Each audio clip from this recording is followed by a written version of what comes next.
নামাজে মনোযোগ বসাতে পারছি না, এক্ষেত্রে কি করা উচিত? নামাজে মনোযোগ বসাবার জন্য অনেক করণীয় আছে। নামাজে মনোযোগ ধরে রাখতে পারেন না, এই সমস্যা কি আপনাদেরও আছে ভাই? আছে?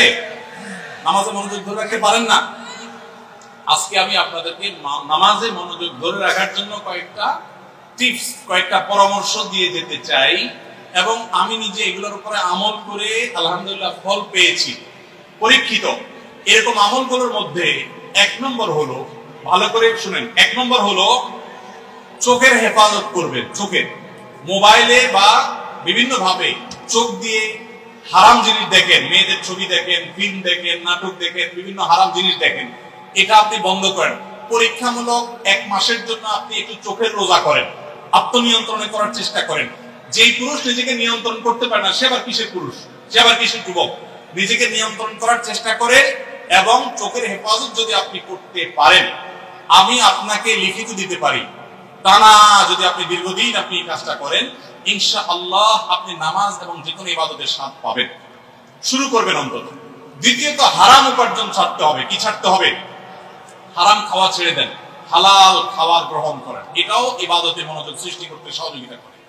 তৃতীয়ত, নামাজের জন্য বিশেষ করে বলতে চাই, এই যে পয়েন্টটা এখন বলতেছি নামাজের মধ্যে, এইটা যদি করেন আর আপনি মনোযোগ না আসে, আপনি আমাকে ব্যক্তিগতভাবে জানায়েন যে আপনি ভুল বলে আসছেন।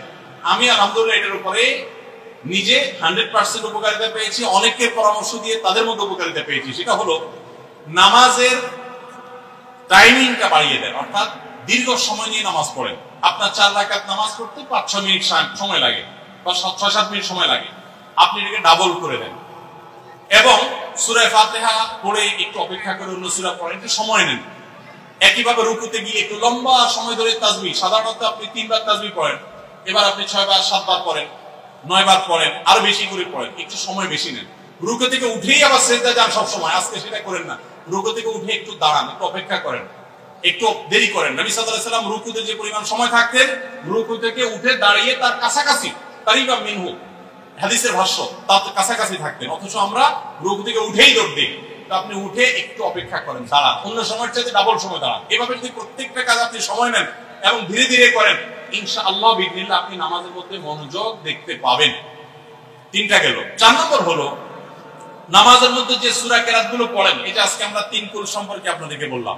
নামাজের দোয়াগুলো, সূরাগুলো, কেরাতগুলো, এগুলোর অর্থটা বোঝার চেষ্টা করবেন, তাহলে নামাজের ভিতরে ওই অর্থের কথা আপনার মাথায় আনতে পারবেন, আপনার মনোযোগ ধরে রাখতে পারবেন। আর আরেকটা পরামর্শ হলো, ইবাদত এবং নামাজে বিশেষ করে মনোযোগ সৃষ্টি করার জন্য আগে থেকে মনোযোগ নষ্টকারী বিষয়গুলো থেকে সরে আসেন। অনেকে আছে মোবাইল টিপতে টিপতে নামাজে দাঁড়ায়, নামাজে ঢোকার আগে, মসজিদে যাওয়ার আগেই মোবাইল সুইচ অফ করে ফেলান এবং এরোপ্লেন মোড করে ফেলান, যাতে করে মেসেজ আসলেও টেন না পান। ইনশাআল্লাহ দেখবেন মনোযোগ আসবে। সেই সাথে আল্লাহর কাছে দোয়া করবেন। একটা দোয়া শিক্ষা দেই, প্রত্যেক নামাজের পর, 5 ওয়াক্ত নামাজের পর আমার নবী সাল্লাল্লাহু আলাইহি ওয়াসাল্লাম এই দোয়াটা নিয়মিত পড়তেন, আমরাও পড়ার চেষ্টা করব।